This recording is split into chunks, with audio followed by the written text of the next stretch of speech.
आणि एक बातमी आहे सविस्तर। नालासोपाऱ्यामध्ये एका भामट्यानं 50 नागरिकांना गंडा घातलाय। सुशिक्षित शहरामध्ये राहणारे नागरिक या भामट्याला भुलले आणि लाखो रुपये त्याच्या हातात टेकवले। या घटना नव्या राहिल्या नाहीयेत, मात्र तरीही लोक असल्या भामट्यांवरती विश्वास ठेवतात आणि कष्टाचे पैसे अशांच्या हाती का देतायत हाच प्रश्न आहे। हा चेहरा नीट पहा, याचं नाव आहे रिंकू शर्मा। हा IRS अधिकारी आहे। याचा युनिफॉर्म आणि हा रुबाबदार चेहरा पाहून तुम्ही याच्यावर शंकाही घेणार नाही। हा अधिकारी नाही तर तोतया आहे असं सांगूनही कुणाला खरं वाटणार नाही आणि याचाच फायदा या भामट्यानं घेतलाय। नालासोपाऱ्यात तब्बल 50 पेक्षा अधिक लोकांना यानं फसवलेलं आहे। ये मेरी लड़की को नौकरी देने की बात बोल के 15 लाख पे डन हुआ और स्टेप बाय स्टेप पैसा देने की बात हुई। क्या नौकरी देने का? Income tax inspector. कितने, क्या आपकी लड़की का एजुकेशन क्या था? ग्रेजुएशन था। और ऐसे आपके साथ कोई कितने लोग हैं? हमारे साथ तो 5 लोग हम मिलकर अर्जी दिए थे। बाकी तो ऐसे हमारे 5 लोग के जैसे 50 लोग उसमें जाल में फंसे हैं। भाई आपको कैसे फंसाया?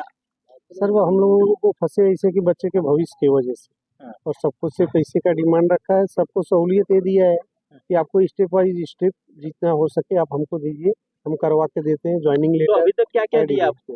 अभी कुछ भी खाली वही सबको ज्वाइनिंग लेटर का एक फोटो व्हाट्सएप पे भेजा है और किसको किसको आईडी दी है। रिंकू शर्मा फक्त 6वी पर्यंत शिकलाय। BKCतील आयकर कार्यालयात तो कंत्राटी ड्रायव्हर म्हणून काम करतो। त्यामुळे अनेक अधिकाऱ्यांशी त्याचा थेट संबंध यायचा। अधिकाऱ्यांचं वागणं बोलणं त्याने नीट आत्मसात केलं। ड्रायव्हर असल्यानं गाडी आणि दिवा होताच। त्यानं युनिफॉर्म शिवून घेतला आणि खोटं ID कार्डही बनवून घेतलं। त्यानंतर रिंकूनं लोकांना गंडा घालण्याचा धंदाच सुरू केला। और बहुत से सारे पेपर दिए हैं। आईडी दिया है। आईडी तो ऐसा दिया है कि ऑल इंडिया गाड़ी में, अपने पर्सनल गाड़ी में अगर चलो तो कहीं उसका टोल नहीं लगता है। अच्छा। हाँ, वो आईडी दिखाने पे अच्छे उस आईडी को देख के एकदम भ्रमित हो जाते हैं कि ये ऐसा कैसा बन सकता, डुप्लीकेट हो ही नहीं सकता। रिंकूची मोडस ऑपरेंडी एकदम सोपी होती। नोकरीची गरज असणारा सावज तो हेरायचा। आयकर खात्यात तुम्हाला नोकरी लावतो असं आमिष दाखवायचा। त्यानंतर त्यांच्याकडनं पैसे उकळायला सुरुवात करायचा। आधी थोडे पैसे घेऊन त्यांना काही फॉर्म्स द्यायचा, मग त्यांना आयकर ऑफिसमध्ये घेऊन जायचा। अधिकाऱ्यांना भेटवतो असं सांगून आयकर कार्यालयात बोलवायचा, कॅन्टीनमध्ये बसवायचा आणि मग अधिकारी कामात आहे असं सांगायचा। मग त्याच्याकडनं आणखी पैशांची मागणी व्हायची। खोटी नियुक्तीपत्र आणि ओळखपत्र सुद्धा तो तयार करून द्यायचा। रिंकू शर्माला भुलून लोकांनी त्याला लाखो रुपये दिले। 15 लाख देऊनही नोकरी लागली नाही, तेव्हा एका व्यक्तीनं तक्रार केली आणि हा सगळा प्रकार उघडकीस आला।